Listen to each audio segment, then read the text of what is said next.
কখনো কি মনে হয়েছে একটা সাধারণ সবুজ পাতা কিভাবে শুধু সূর্যের আলোকে কাজে লাগিয়ে নিজের খাবার তৈরি করে ফেলে? চলুন আজ আমরা সালোক সংশ্লেষের সেই অসাধারণ গল্পটাই শুনব। আচ্ছা, পুরো ব্যাপারটা বোঝা শুরু করা যাক একটা খুব সহজ প্রশ্ন দিয়ে। একটা গাছ ঠিক কিভাবে সূর্যের আলোকে নিজের জন্য খাবারে বদলে ফেলে? এই প্রশ্নের উত্তর খুঁজতে গেলেই আমরা মূল গল্পের ভেতরে ঢুকে পড়ব। এটা বোঝার জন্য চলুন আমরা একবার ঘুরে আসি প্রত্যেকটা গাছের পাতার ভেতরে থাকা ছোট্ট একটা রান্নাঘর থেকে, যেটা কিনা পুরোপুরি সৌরশক্তিতে চলে।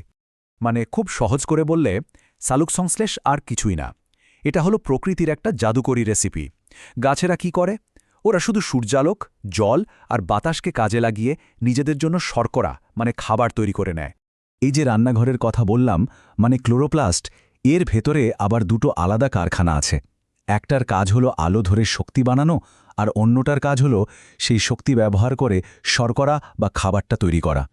চলুন তাহলে প্রথমে আমরা প্রথম কারখানাটার ভেতরে যাই। এর নাম হলো আলো বিক্রিয়া। আর এর একটাই কাজ, সূর্যের আলো থেকে শক্তিটাকে ধরে কিছু বিশেষ সরঞ্জাম বা বলতে পারেন এনার্জি টুলস তৈরি করা। এই শক্তি কারখানাটা কাঁচামাল হিসেবে নেয় আলো আর জল, আর তার বদলে তিনটে দারুণ জিনিস তৈরি করে। এক, আমাদের নিঃশ্বাস নেওয়ার জন্য অক্সিজেন, আর দুটো শক্তি ভরা অণু যাদের নাম এটিপি আর এনএডিপিএইচ। এগুলোকে গাছের জন্য রিচার্জেবল ব্যাটারির মতো ভাবতে পারেন। পুরো কাজটা হয় বলতে পারেন 6 ধাপের একটা অ্যাসেম্বলি লাইনের মতো। দেখুন, প্রথম ধাপে আলো শোষণ করে কাজটা শুরু হয়, তারপর দ্বিতীয় ধাপে জল ভেঙে যায়, আর ঠিক এই মুহূর্তেই তৈরি হয় সেই অক্সিজেন যা আমাদের বেঁচে থাকার জন্য এত জরুরি।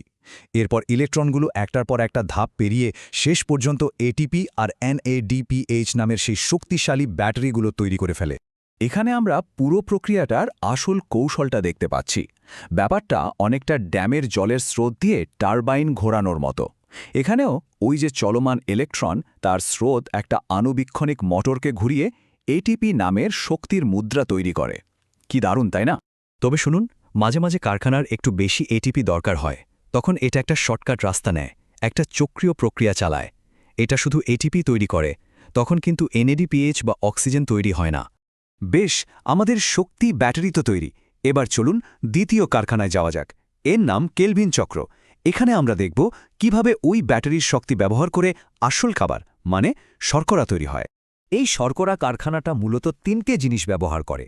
এক, বাতাস থেকে নেওয়া কার্বন ডাই অক্সাইড, আর তিন হলো আগের কারখানা থেকে আসা সেই চার্জ দেওয়া ব্যাটারি এটিপি আর এনপিডিএইচ।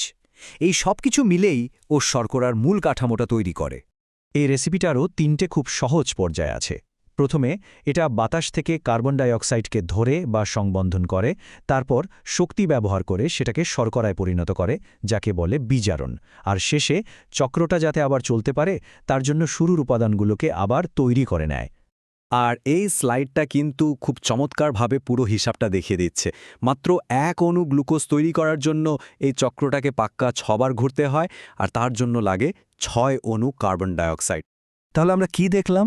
এই দুটো কারখানা কিন্তু একা একা একদমই চলতে পারে না। ওদের মধ্যে একটা নিখুঁত বোঝাপড়া আছে, একটা পার্টনারশিপ, আর এটাই হলো গাছের খাবার তৈরির আসল রহস্য। ব্যাপারটা খুব সোজা। প্রথম কারখানা মানে আলোক বিক্রিয়া এটিপি আর এনএডিপিএইচ নামের শক্তি ব্যাটারিগুলোকে ফুল চার্জ করে দ্বিতীয় কারখানার কাছে পাঠিয়ে দেয়। আর দ্বিতীয় কারখানা কেলভিন চক্র সেই শক্তি ব্যবহার করে শর্করা তৈরি করে ফেলে। কাজ শেষ হলে খালি হয়ে যাওয়া ব্যাটারিগুলোকে আবার প্রথম কারখানার কাছে পাঠিয়ে দেয় রিচার্জ করার জন্য। এই কথাটা তাদের সম্পর্কটাকে এক কথায় বলে দেয়। একজন ব্যাটারি চার্জ করে আর অন্যজন সেই চার্জ খরচ করে। এটা একটা অবিরাম চক্র, চলতেই থাকে। কিন্তু সবসময় তো আর পরিস্থিতি অনুকূল থাকে না, তাই না? ধরুন খুব গরম বা শুকনো আবহাওয়া, তখন কি হয়? গাছেরা কিন্তু এর জন্যেও কিছু দারুণ চতুর সমাধান বের করে ফেলেছে। আসল সমস্যাটা হলো ফটো রেসপিরেশন নামের একটা ভুল। এটা একটা অপচয়। এসমে কি হয়, একটা খুব গুরুত্বপূর্ণ এনজাইম গুলিয়ে ফেলে। সে কার্বন ডাইঅক্সাইডের বদলে ভুল করে অক্সিজেন ধরে ফেলে, আর এর ফলে শর্করা তৈরির গতি একদম কমে যায়। এই সমস্যাটা সমাধানের জন্য বিভিন্ন গাছেরা বেশ কিছু দারুণ কৌশল বের করেছে। যেমন C4 গাছেরা কি করে? ওরা কার্বন ডাইঅক্সাইডকে এক জায়গায় জমা করে ঘনত্ব বাড়িয়ে দেয়, যাতে ওই ভুলটা না হয়। আবার ক্যাম গাছেরা আরও চালাক। ওরা জল বাঁচানোর জন্য দিনের বেলায় নয় বরং রাতেই কার্বন ডাইঅক্সাইড জমিয়ে রাখে। আমরা তো অনেক কিছু জানলাম। চলুন এবার সবচেয়ে জরুরি কয়েকটা বিষয় আরেকবার ঝালিয়ে নেওয়া যাক, এমনভাবে যাতে এই জ্ঞানটা আমাদের মাথায় একেবারে স্থায়ী হয়ে যায়। এই কথাগুলো একদম ভুললে চলবে না। 1. আলোর কাজটা হয় থাইলাকয়েডে আর শর্করা তৈরি হয় স্ট্রোমাতে। 2. আমরা যে অক্সিজেনটা নিই সেটা আসে জল থেকে, কার্বন ডাই অক্সাইড থেকে নয়। আর 3. কেলভিন চক্রের 3টে ধাপ হল সংবন্ধন, বিজারণ এবং পুনরুৎপাদন। যদি এত কিছুর পরেও সব গুলিয়ে যায়, শুধু এই একটা কথা মনে রাখলেই চলবে। আলোক বিক্রিয়া এটিপি আর এনএডিপিএইচ তৈরি করে, আর কেলভিন চক্র সেই দুটোকে ব্যবহার করে কার্বন ডাইঅক্সাইড থেকে শর্করা বানায়। ব্যাস, এটাই হলো সালোক সংশ্লেষের সার কথা। আর সবশেষে একটা দারুণ প্রশ্ন আমাদের জন্য অপেক্ষা করছে। যদি গাছের আসল লক্ষ্যই হয় নিজের জন্য শর্করা তৈরি করা, তাহলে সে অক্সিজেনের মতো এমন একটা মূল্যবান জিনিসকে বর্জ্য হিসেবে কেন বাইরে বের করে দিল, যে অক্সিজেন কিনা একদিন এই পুরো গ্রহের ভাগ্যই বদলে দিয়েছিল?